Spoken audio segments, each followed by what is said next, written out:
మీరు ఎట్లా చూస్తున్నారంటే ప్రధానమంత్రి ఇచ్చిన పిలుపు, సరే జిఎస్టీ సంస్కరణలు ఎంత లాభం ఎంత నష్టం, Congress party is not so happy, but మనం we are not so much into దాంట్లోకి వెళ్ళట్లేదు, డిగ్ చేయట్లేదు, అది మళ్ళీ ఇంకో సందర్భంలో మాట్లాడదాం.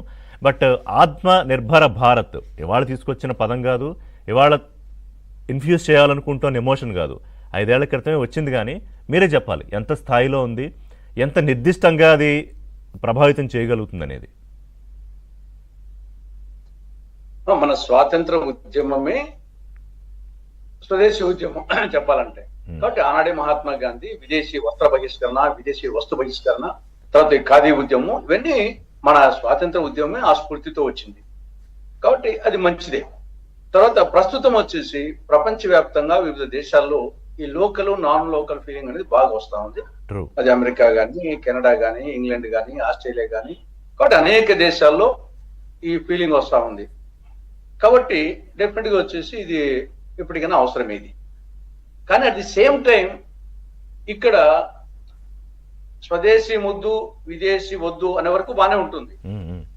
కానీ ఇక్కడ స్వదేశీలో క్వాలిటీ అండ్ ధర ఈ రెండు లేకపోతే మళ్ళీ ఫెయిల్ అయిపోతాం.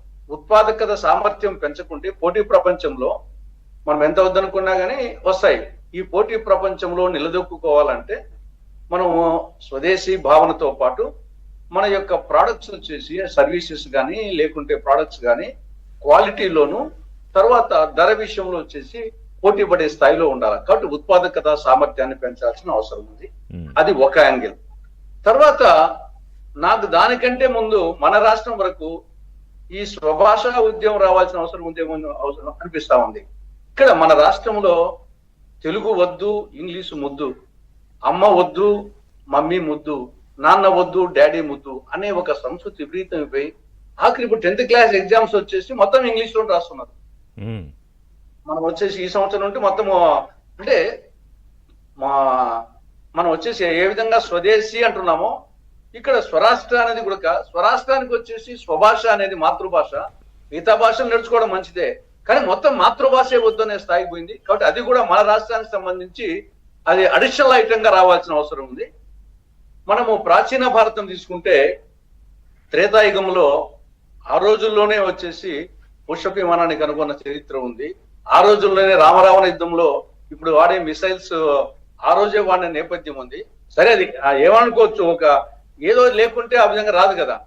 ద్వాపరయుగంలో వచ్చేసి టెచ్చు బేబీ కానీ లేకుంటే మిగతా బ్రహ్మాస్త్రము, బ్రహ్మ శిరోనామకాస్త్రాలు కానీ, తర్వాత మళ్ళా కొంత లేట్ గా వస్తే నలంద తక్షశిల విశ్వవిద్యాలయంలో విదేశీ విద్యార్థులు వచ్చి చదువుకునేవారని, హంపి సంబంధించి విజయనగరంలో పురవీధుల్లో రత్నాలు రాసులు పోసి అమ్మారని, ఈ చరిత్ర అంతా ఘనమైన భారత చరిత్ర అంతా ఇదంతా ఒక విధంగా స్వదేశీ ఉద్యమ స్వదేశీ భావంతో వచ్చిందే.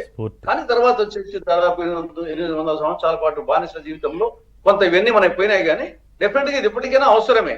అంత మాత్రం చేత మనము విదేశాలను వ్యతిరేకించాలని కాదు. కానీ ఇటువంటి డిపెండెన్సీ ఇప్పుడు ప్రధానమంత్రి చెప్పింది కూడా వీఆర్ ఆల్రెడీ ఓవర్ డిపెండెడ్, అది తగ్గించుకోవాలి. సో ఆ డిపెండెన్సీ తగ్గించుకున్న తర్వాత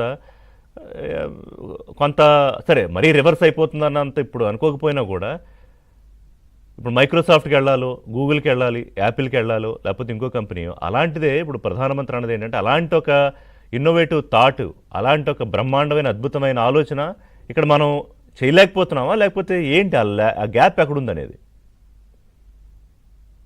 అదే ఎడ్యుకేషన్ సిస్టమ్ లోనే మనది రీసెర్చ్ ఓరియంటెడ్ కాకుండా వేరే వాళ్ళు రీసెర్చ్ చేస్తే దాన్ని మనం బట్టి చదువులు, మనం ఎడ్యుకేషన్ లోనే బట్టి చదువులు అయిపోయినాయి, దాంట్లో ఇన్నోవేషన్ లేకుండా. బట్ ఎడ్యుకేషన్ సిస్టమ్ లోనే మార్పు రావాల్సిన అవసరం ఉంది. ఓకే, ఫండమెంటల్ గా అక్కడ ప్రాచీన కాలం గురుకుల విద్యాభ్యాసానికి ఇప్పుడు విద్యాభ్యాసానికి అంత బట్టి చదువులు, అవును, ఆడ కూడా మార్పు రావాల్సిన అవసరం ఉంది. తర్వాత ఇంతకుముందు వారు చెప్పినట్లు, ప్రకాష్ రెడ్డి గారు చెప్పినట్లు, ఇక్కడ కన్జంప్షన్ అంటే అది వచ్చేసి కన్జంప్షన్ తో డబ్బు సర్క్యులేట్ అది వాస్తవమే. కానీ ఓవర్ కన్జంప్షన్, అన్నెసరీ కన్జంప్షన్, వారు చెప్పినట్లు ఈయనంటే నేనే వచ్చేసి కారులో హైదరాబాద్కి పోయేదానికి, బస్సులో హైదరాబాద్కి సేమ్, దాంట్లో తేడా లేదు. కానీ ఇది కన్జంప్షన్ అనుకొని వచ్చేసి అది అనవసరం వచ్చేసి అది కూడా. తులసిరెడ్డి గారు, సో పాపారావు గారు మీరు ఎలా చూస్తున్నారు ఇప్పుడు ఆత్మనిర్భర భారత్